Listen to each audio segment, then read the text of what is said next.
All right, guys, welcome back to another 500. Um, just keeping you updated with stuff. As you'll recall, the last video I shared was just a recap of how I captured the AI to the south of me. I will say Sydney, who's the other big player in this game, is now taking Canberra out, the other AI. This is an ally who dropped out. It just sucks. Like, the preference, of course, would be for them to stay in the game and continue to expand. But when they drop out, they leave a potential disaster in the midst of us.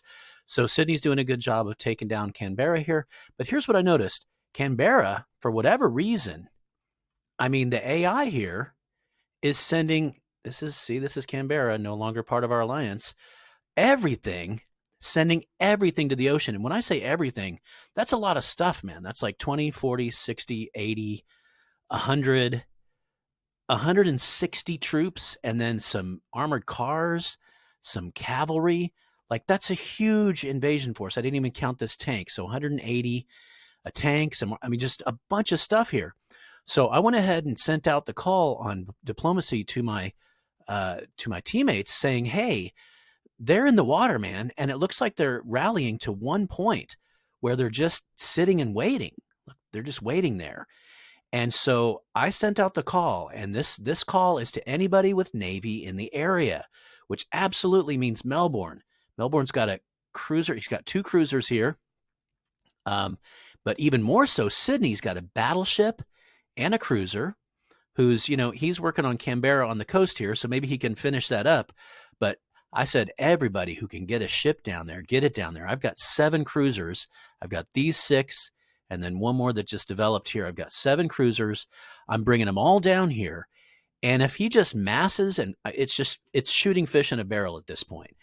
And you can do a thing because cruisers are so much faster than infantry. Look how fast infantry are in the water. It's painful. 21, right? Just super slow. Whereas cruisers are like 64 or something. So just a lot faster. And you can do what's called kiting. You just back up, keep attacking them as they run towards you. And then once they get closer, back up again. And you can just completely destroy them like that. Kiting.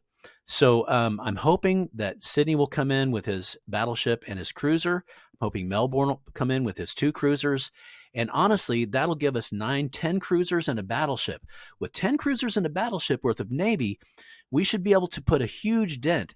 It looks to me, I'm not sure, but it looks to me like Canberra's AI may be making a bid for the island to the south of here, which wouldn't be a terrible idea because his mainland has been all but destroyed. You can see he has just 5 territories here, 1 on the coast. So Sydney's done a good job of clamping down on him. But somehow, and this is again like Melbourne, bro, like Melbourne just let Canberra troop, just stomp through his grounds and get away, which is fine. I guess that's better than having 180 guys just destroy you. But Melbourne, where's your army? Oh, yeah, Melbourne's army. There's 31 guys, and way, way out here is another 20-ish guys. And nobody knows why. Look at that. There's 19 guys here, not enough to take either of these remote, useless islands. And then 31 guys here, which is enough. Well, nope, not against a fort and not against a fort. So he spent like days and days and days to get out to these remote little islands where he now can do nothing. There's nothing he can do. Some good news on the map here is our ally up here, Ginger Khan, does have, I counted him up, 10 cruisers. So he is at this point ahead of me with 7, ahead of Sydney, who I believe Sydney may have some other ships somewhere where I'm not aware of. But yeah, in fact, no, when I say 10 cruisers, what I mean is 9 cruisers and a battleship. So good for you, Ginger Khan. Sydney has a battleship and a cruiser. I have 7 cruisers, and I believe I have 3 more in development. And what I'm doing now is I actually have a couple ports that are building nothing, which for me is rare. Here's one that's building nothing. I usually try to keep them. Here's another one. I try to keep them churning out those cruisers, but the point is, after 10, I need to save up for a battleship. So that's what I'm doing now. I'm saving up my silver. I'm saving up any and all resources that generate in my territories because I'm going to be starting to get some battleships. We'll use those battleships to defeat up into here. And then, as I've mentioned, once we get to the mainland, we're going to convert over to air power. So just straight into air power. I believe we can island hop bombers. So as long as we've got airfields on all these islands, I believe we can island hop without having to when you have to pack them into boats, they're super slow, but when they're in the air, they're really fast. One last thing here is my partner up here, South Dutch Papua. I helped him by bombing along the coast with my cruisers, and I don't know whether he gave me this or it rebelled, because both of these territories rebelled. This one rebelled back to Dutch West, which is over here, this guy.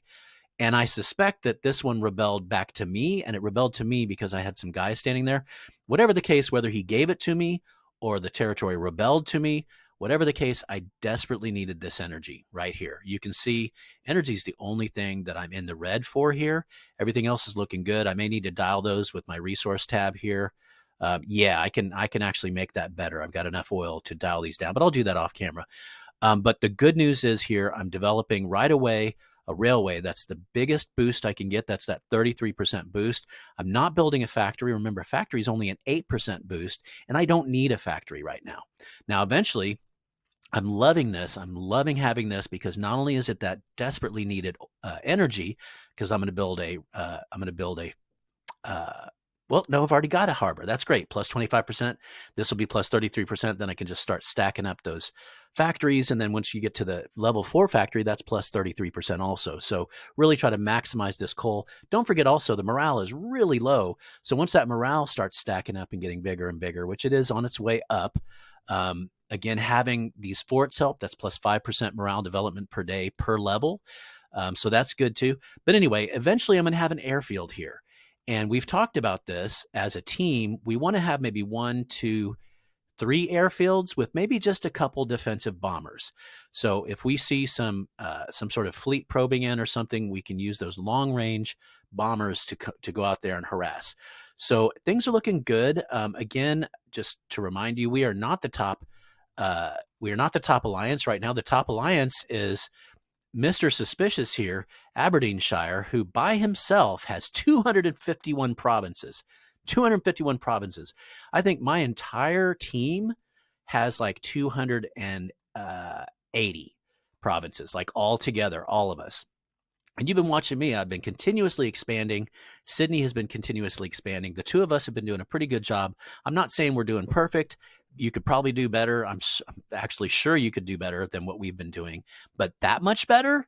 Like, really? Like, that much better? Because right now I have 56.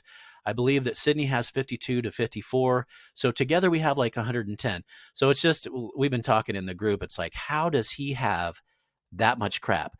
His little coalition here is winning. Royal Britain here, 144. Look how much above the second place coalition he is. So Royal Britain, how many people are in your team, Royal Britain? Oh, he's got a third guy now. He's got a third guy. It was just 2. It was just 2 guys who were winning the entire thing. But anyway, I don't care what French Guinea or Seville is doing. It's all Aberdeenshire. He's the guy you saw with like 253 territories. I don't know, guys. I don't know. But anyway, it's fun to see. So this is our main enemy here, number 1. Number 2 enemy is in the Middle East here. And those are the, what do they call themselves? The Trotters Independent Traders. They are in the Middle East here. I kind of researched this.